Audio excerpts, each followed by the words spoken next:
Hi everybody, I hope you're having a great day. In this video I'm going to be covering Phoenix, in particular Jean Grey. Now the Phoenix Force made its first appearance in X-Men issue number 101 in October of 1976, but for the sake of this video we're going to cover Jean Grey, who made her first appearance in X-Men issue number 1 in September of 1963. Now her complete name is Jean Grey Summers, and she stands 5 feet 6 inches tall, weighs 110 pounds, and has green eyes and red hair. She's an extremely powerful telepath with unlimited potential that originally went by the name Marvel Girl. But after making contact with the Phoenix Force, her powers were amplified in addition to unlocking her unlimited potential. By just about every standard, the Phoenix Force and Jean Grey are bound as one entity. This cosmic energy at one point even telling Charles Xavier that Jean Grey is its one true avatar. Despite this, the Phoenix Force has possessed multiple other avatars as well. Some of these include the Phoenix Five, which were Namor, Cyclops, Emma Frost, Magik, and Colossus.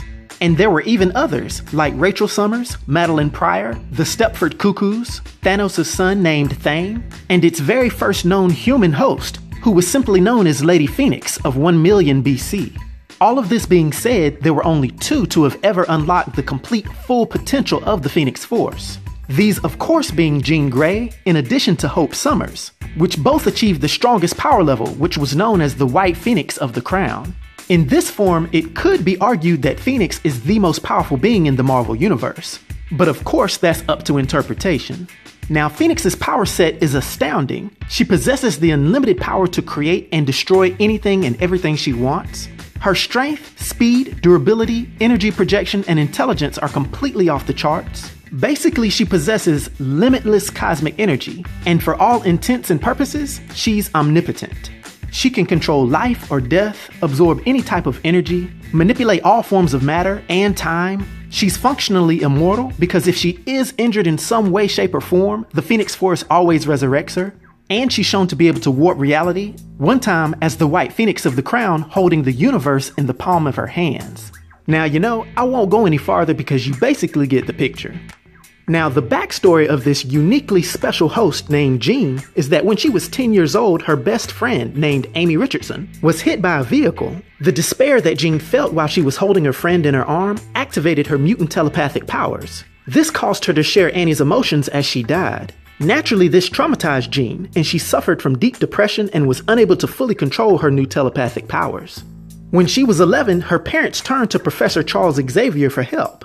This is when Xavier decided to make psychic barriers in Jean's mind to prevent her from using her powers until she was mature enough to control them. He also started training her in the use of her telekinetic abilities, gradually helping her to hone her mental manipulation of objects. When she was a teenager, Jean decided to enroll in Xavier's School for Gifted Youngsters, and she became the 5th member of the original X-Men. This is when she took on the name Marvel Girl and ended up falling in love with her fellow student Scott Summers, also known as Cyclops. Although they initially had a funny off and on type of relationship. This is how she and Wolverine later developed a strong attraction towards one another. One fateful day, she and some other X-Men were abducted by Sentinels to a space station that was orbiting the Earth. They managed to escape back to Earth in a space shuttle, but it was during a solar radiation storm. Jean volunteered to pilot the shuttle, but she had to sit in a section that didn't have sufficient radiation shielding. She gave a good effort, but at that point her powers weren't enough to hold back the intense radiation, and it started to kill her. This is when the Phoenix Force, a sentient cosmic entity of limitless power, made contact with her. It made a human host body for itself that was an exact copy of Jean's, and endowed it with a portion of her consciousness. The Phoenix Force then put Jean's original body into suspended animation in a large cocoon, in which it could slowly heal. After the spaceship crash-landed in Jamaica Bay, the Phoenix Force's new host body rose from the water and it declared itself to be Phoenix. The X-Men assumed that Phoenix was the real Jean Grey and was thus part of the team.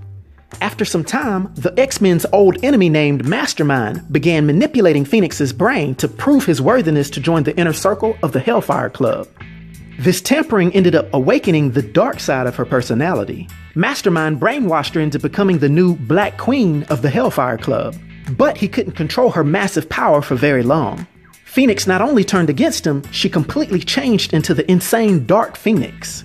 In this state, she was nearly unstoppable, completely operating on primal desires and rage. She ended up battling against the X-Men and inadvertently destroyed an inhabited planet. Luckily, Jean's original personality reasserted itself, and to keep herself from reverting back to Dark Phoenix, she committed suicide as the horrified Cyclops looked on. During the death of this new Phoenix body, Jean's consciousness returned to her original body that was still at the bottom of Jamaica Bay. After some time, the Avengers actually found and revived her. She then discovered that Cyclops had married her clone named Madeline Pryor, and they had a son named Nathan, aka Cable. Despite this, she went on to join the original X-Men anyway, and then went to be a founding member of X-Factor. Madeline ended up going crazy and developed powers as the Goblin Queen, and she ultimately died in battle with Jean.